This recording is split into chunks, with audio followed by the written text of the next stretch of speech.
Thank you for joining us for the Advancing Oceanside podcast, brought to you by the Oceanside Chamber of Commerce. The Advancing Oceanside podcast hosts business and community leaders from all industries to help inform, better educate, and ultimately advocate for a prosperous economic climate here in Oceanside.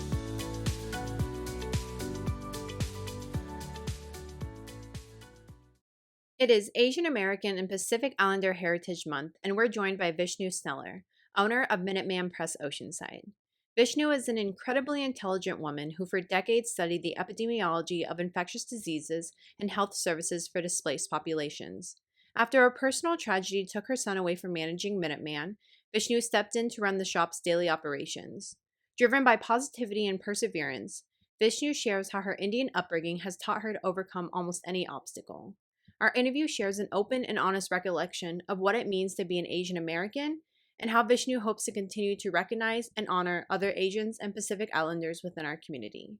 Her love for Oceanside and for our local small businesses is evident, and I'm excited for you to hear her story. So, without further ado, Vishnu Sneller. Welcome, Vishnu. We are so happy to have you. How are you doing today? Hannah, it's lovely, and I am very, very flattered that you chose to have me to start off the Asian American Pacific Islander Heritage Month. Thank you so very much. Oceanside Chamber of Commerce has been absolutely wonderful for my experience, and I cannot praise them any more than what English language allows me to. So thank you, Hannah. And I'm hoping that, what we start with the Chamber of Commerce will pick up and people will start looking about Asian Americans and being aware that Oceanside is a very, very diverse community, and we have to respect each other and be proud that we have such a diversity. Yeah. Yes, absolutely. I second that. I know I don't look very Asian, but my grandmother was actually full Okinawan. So being able to honor and recognize her during this month and remember her for the incredible individual that she was is really special to me. So I second everything that you were saying there. But I know you're going to talk a little bit about what Asian American Heritage Month means to you and et cetera. But I want to start by just hearing a little bit about you, your background and how you got started with Minuteman Press. So I am Vishnu Priya. That's my first name. I'm 74 years old. I've been divorced for 47 years. I have one son, 51 years, and one grandson, my sweet, sweet grandson, 11 years of age. My primary skills were in parasitology, medical entomology, epidemiology of infectious diseases, and services for displaced populations. And here am I operating Oceanside Minuteman Press, which is a printing service. So in this one, I'm guided by being a woman and also my Indian heritage, which gives me from childhood that perseverance is everything. And that's what's guiding me throughout. Absolutely. I love that story and how you're taking on this, what you thought was retirement and you can move forward, but you're taking on this with a positive attitude. And I think that's really important. So I admire you in that aspect. It's one of the things you learn, for me, what one learns, I learned from the childhood, we have to pass exams. We have to top. You have to get first class. Why did you get honors? Only first class? That sort of thing. And it's not the problems that you have, but it's how you solve them. From a very young age, for example, when children get upset, they're cranky, whatever, you give them a ball of wool that's all knotted up, and you say, can you please take out this knot? I need this wool. And the child, will sit down and try to take out that knot. Some children use all that time that's available, and some don't.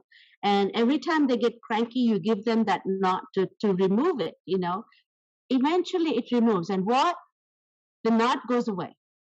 What you've learned is you take a big problem and you remove it to its smallest extent, and then you address it. And it doesn't matter whether you cry, you scream, whatever it is, the problem is still there. And then you have to face it. You do whatever you need to do, but you come back and you face it. And that's perseverance. That's diligence. That's focusing. We learn it from a very young age when we have to take our exams.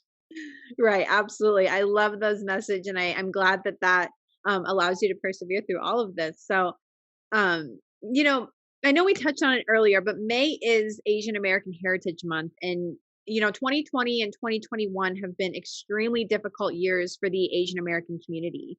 Can you talk to us a little bit about what it means to you to be Asian American?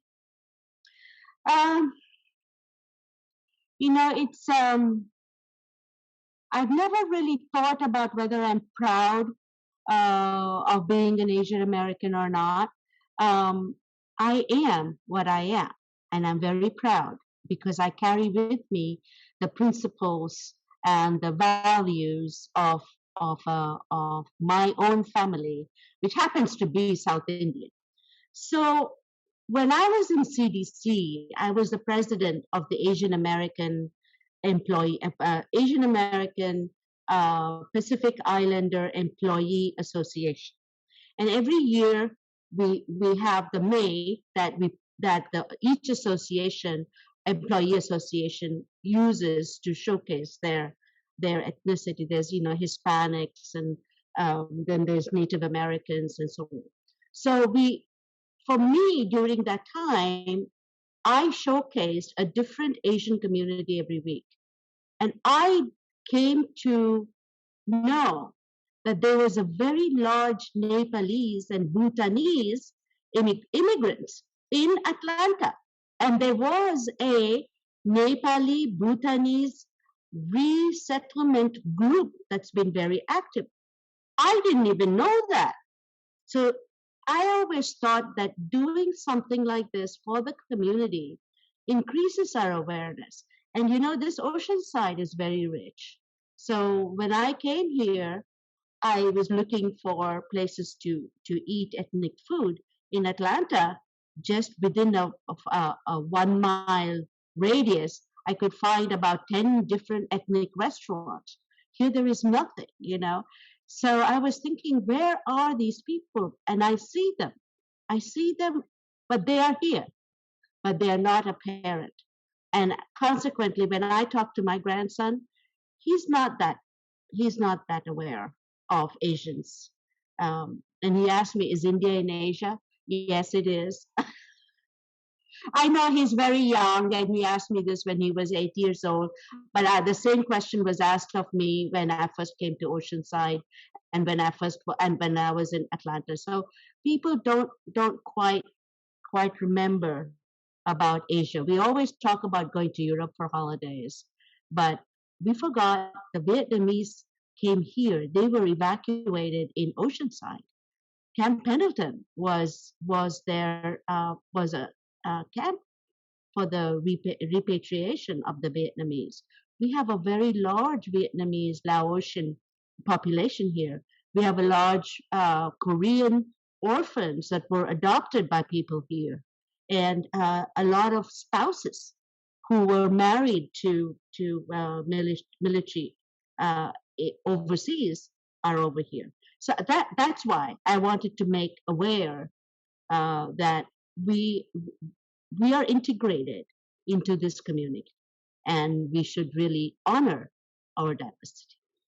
All right. So now that we've learned a little bit about you, can you talk about how being both a minority and a woman has shaped your ethic and the way you run your business, and obviously how you have overtaken Minuteman Press?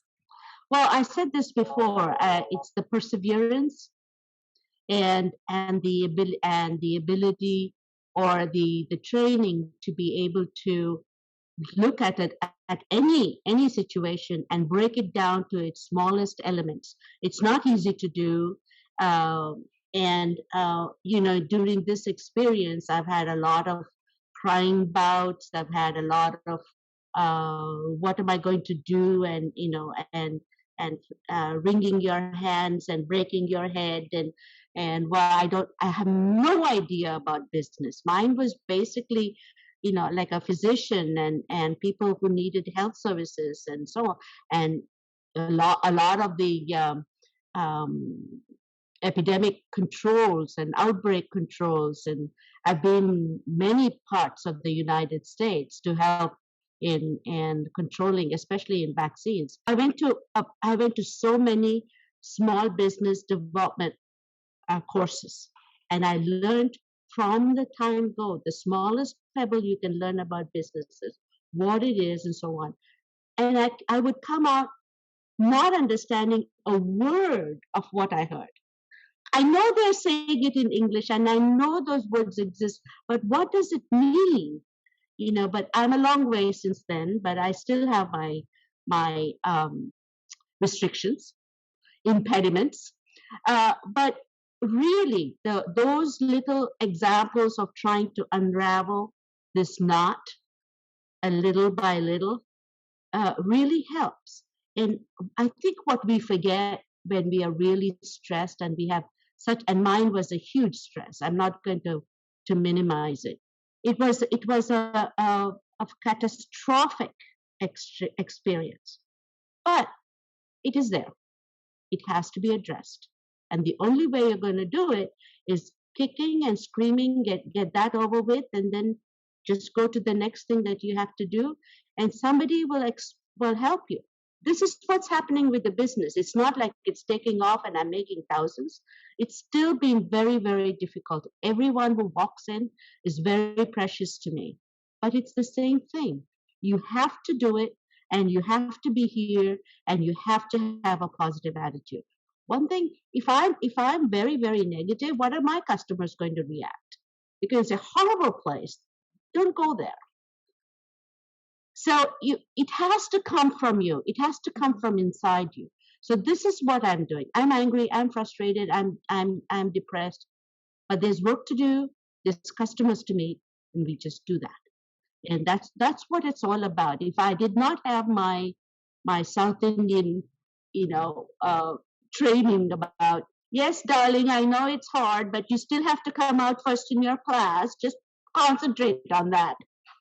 You know, that's all it is. Yes. Yeah, and I can relate to that. My grandmother, one of the things that she taught besides the emphasis on family and always being there no matter what happens is you don't quit. And I think that's also something that's really big in the Asian community is that idea of we don't quit, we persevere. As we can. So that was a value that I took from her and her teachings and all of her wisdom. So I 100% agree with you on that aspect. And I think you're approaching this with an extremely positive attitude. I think a lot of people have gone through horrible, horrible times. And I know some customers who have come in and they are restarting. Or when I have done the cold calling, there are so many, in fact, from our Oceanside Chamber of Commerce, so many of them have said, we no longer have the business, or we think, yes, we might be reopening, but we have no idea what it will look like. We don't even know what to plan for. And it's not like two or three of them. It's like 20%, 30% of the people that I call. And it's scary. It's really scary that small businesses, especially women's businesses, which are personal services, a lot of them have closed down. Yeah. And what will the business owners do if they are single mothers and so on? And I met so many Asian women in the small business development courses where they said they got laid off because the owner didn't like my accent, and I'm the oldest one in the shop, whatever. They need to reorganize and become owners themselves. So they have that idea, and that's what that should motivate me and others to help each other. Absolutely. And I think that's a good shift into our next question, which is talk to us a little bit about what Minuteman Press does. You mentioned it at the beginning, it is a printing company, but can you talk to us a little bit about the services you have? The Minuteman Press is an international corporation, and it has franchises all over. all over the United States. In San Diego County, at least, I know they want to have one for every city. So there was one in San Marcos, there's one in Carlsbad, and there wasn't one in Oceanside for about 10 years or something.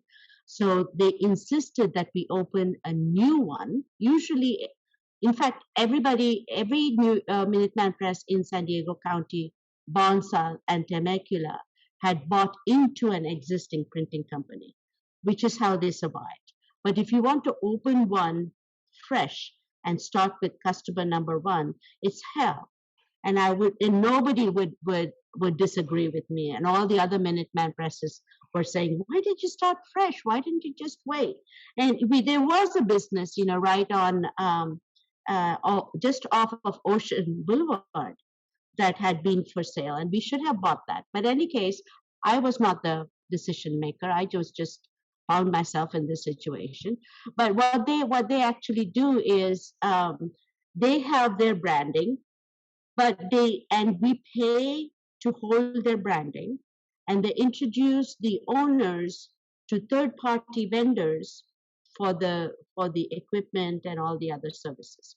So all the other franchises actually pay the headquarters for their software, for their costing software, and for the lease on the website, etc. So in Oceanside, Minuteman Press, and each one has its own character. And so the Oceanside Minuteman Press is being molded by me. And the way I am molding it is being a partner to my community. I am a member of the Museum of Art. I am a member of the theater group. I'm the designated printer of the Oceanside Theater Group. And there are several other Oceanside institutions, real estate institutions, insurances that have become my customers. Or the ones I think about is restaurant supplies and so on. And then we hired San Marcos, so I've got San Marcos. My ultimate goal is for Oceanside to be the community printer for Oceanside, Vista, and San Marcos, just out the Tri-City area. That's all. And that's a big order. I don't want to go, start earning millions of dollars or whatever. So we are not on any public platform for purchasing or whatever. But there are a couple of things that Oceanside has made channels into. One is with the Better Business Bureau. We became accredited as the Better Business Bureau. We got nominated for the 2021 Ethics Award. In fact, we were nominated in the 2020 Ethics Award, and then they said, "Oh no, you have to be in business for 3 years, and you've only been in business for 2 years. Sorry, we're gonna have to take a nomination. We'll put you on for next year." So next year. So I just completed that application, whatever. And FedEx has a grant for innovative business ideas. So I submitted a grant for that. That has money, but Better Business Bureau doesn't have money, but it does have recognition. But at least for that. And also in these difficult times, I found help from the county, who gave me a small grant, and the Oceanside Chamber of Commerce, which gave me a small grant. So those are great recognition terms. It's not in the sense of monetary funds, but in the sense that this Oceanside Minuteman Press is being recognized as a community organization. Absolutely. And I love everything that you said there. Oceanside is obviously really big in the community, anyways, and we are known for support of our local small businesses. So I think that is a really important aspect of your overall plan on how to continue to progress your small business. Can you talk to us a little bit about what the printing industry is like in Oceanside? I know that it's very competitive, and you talked about kind of your place in that, but can you talk to us a little bit about the overall industry? It's actually very competitive for small businesses like us. First of all, you have most of the people in Oceanside, at least in Oceanside, are like small individual businesses that sell in like Shopify and Etsy and on. So it's like e-commerce. People sell their products um, on, on online. So they want to have their labels, their logos, their business cards, and so on. But they don't want to have large numbers, 10 or 20, to go to a, let's say, event, you know, to showcase their products or whatever. So the options that they have is that they can go online, they can download it, they can download a template and print out their flyers, their banners, not banners, but flyers and brochures and business cards. And if they don't like it, they can go to Staples and order 10 or 20, 25 business cards.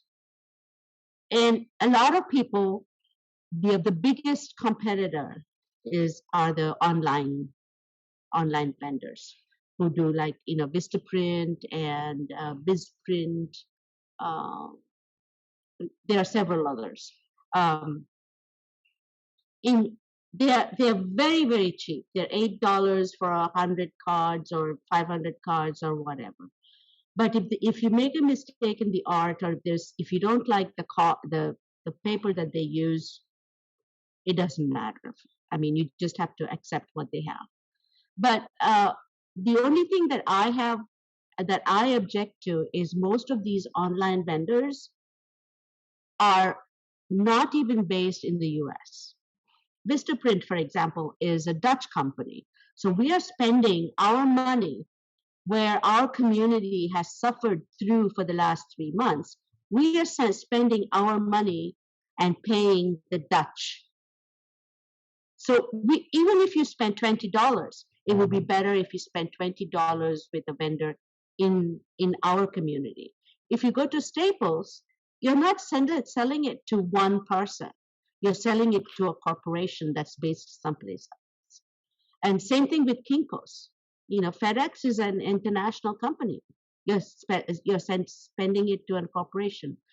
This, the Main Street Oceanside logo, shop local, it's very real. It's very real. If you think about all the shops that have been closed, all the people that said we are no longer in business, we don't know when we are going to open, these are real things. And I think that shop owners like me should actually think about their home. And I think that's one difference between Asian business people and any others, or a corporation.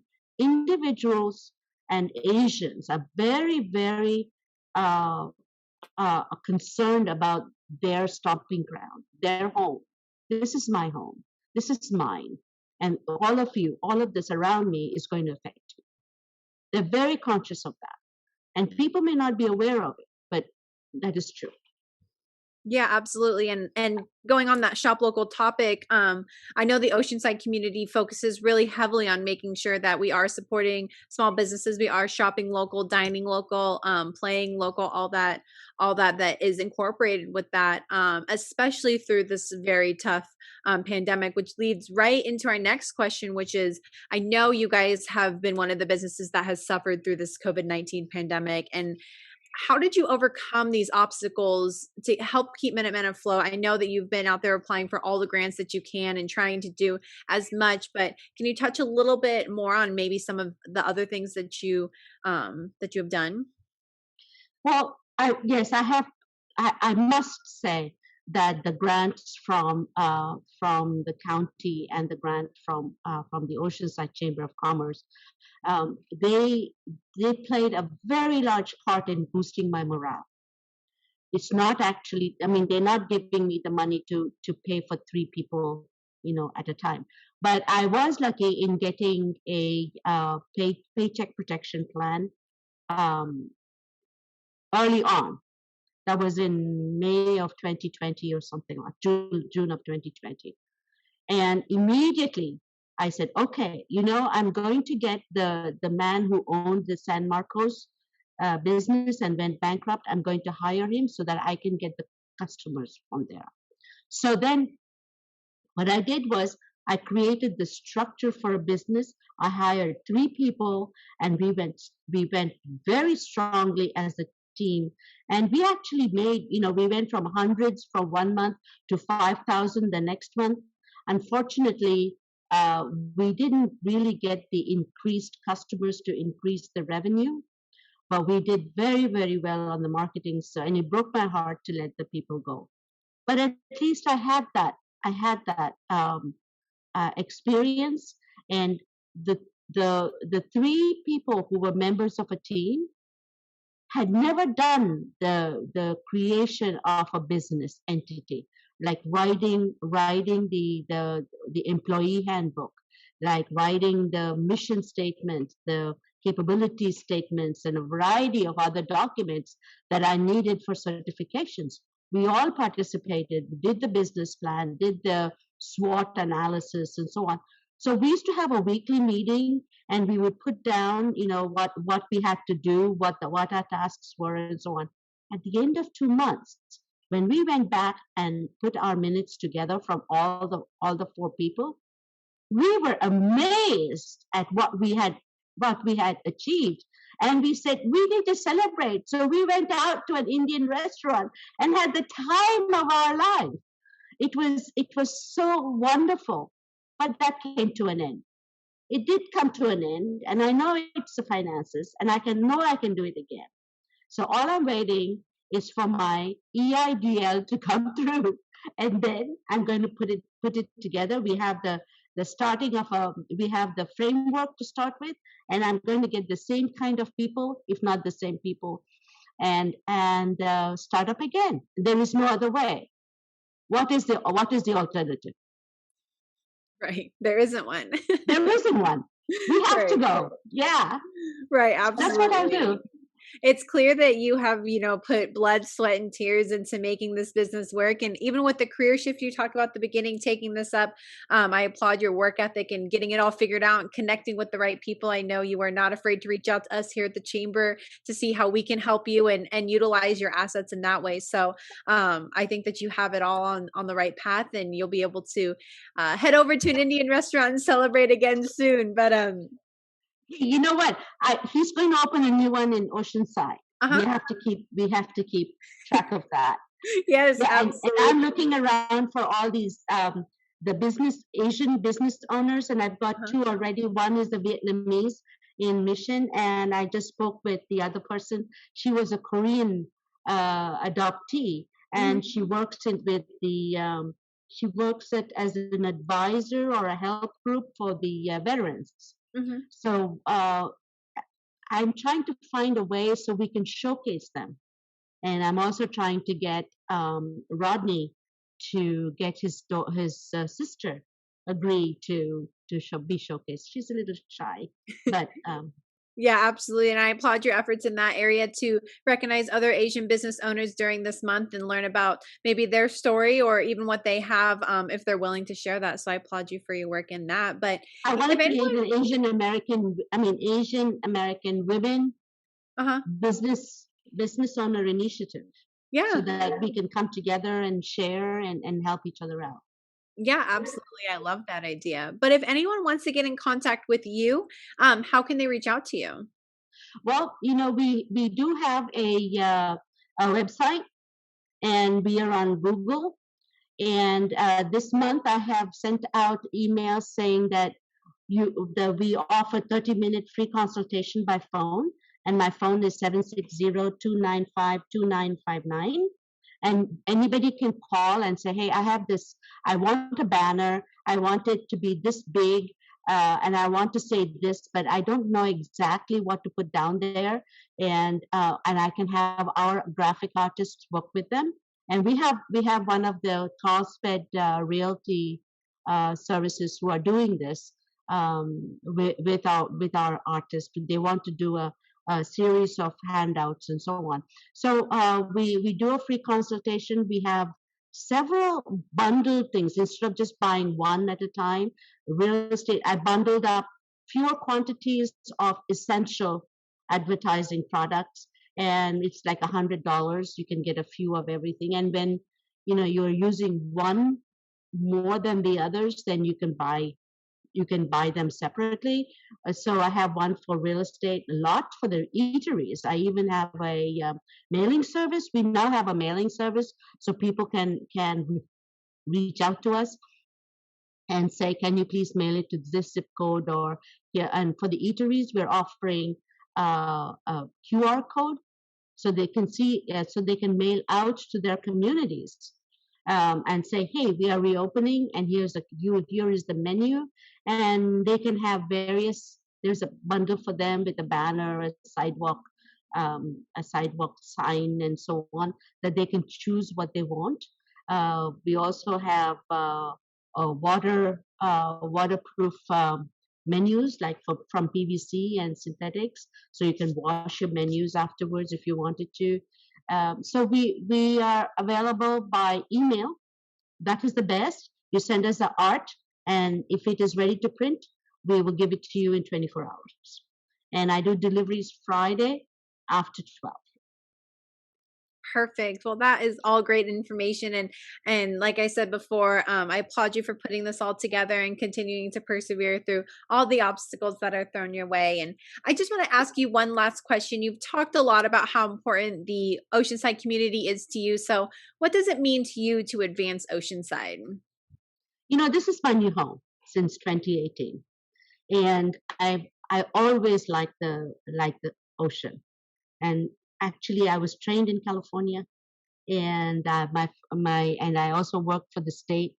So I first landed when I was 19 in LA. So I have degrees from UCLA and UC Berkeley, and I worked in Sacramento with the AIDS program. So basically, I am a Californian, so to speak. And then, of course, I had 25 years in Atlanta with the CDC. But there's nothing wrong with Oceanside as far as the temperature, the ocean, and the ocean is relatively calm.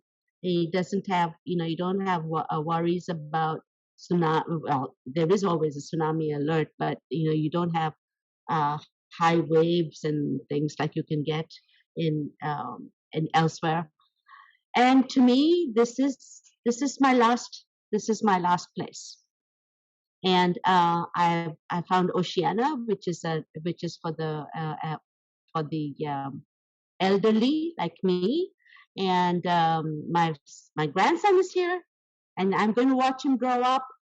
And so this is my home, and it means a lot to me to make it very, very good. So I can find the foods that I want to eat, places I want to go, and I'm going to put my effort into making the South Indian and the Indian culture shine through everything else. Absolutely. I love that message and all the work you're putting into all those aspects. Just recognizing Asian American Heritage Month, but also just focusing on the Oceanside community and how Minuteman Press has a home here within Oceanside. So, Vishnu, thank you so much for sharing everything, your story with us, and being so open, and then also talking to us a little bit about what Minuteman Press is. I applaud you for all of your hard work and everything that you put into this business. And I hope that you can continue to work to make the Asian community shine within Oceanside as well. So thank you so much for being with us today. And I hope to connect with you again very soon. Thank you very much, Hannah. It's a real pleasure and a real honor to be able to talk with you and share my innermost thoughts and feelings and hopes for Oceanside. Absolutely. Bye-bye. We hope you enjoyed this episode of the Advancing Oceanside podcast, brought to you by the Oceanside Chamber of Commerce. Continue with us on our journey to help inform, better educate, and ultimately advocate for Oceanside. You can view all of our other podcasts on any podcast listening locations, including Apple Podcasts and Spotify, or visit our YouTube channel. And don't forget to subscribe to catch all the latest updates on all things Oceanside. Join us next week as we host another influential leader from our community.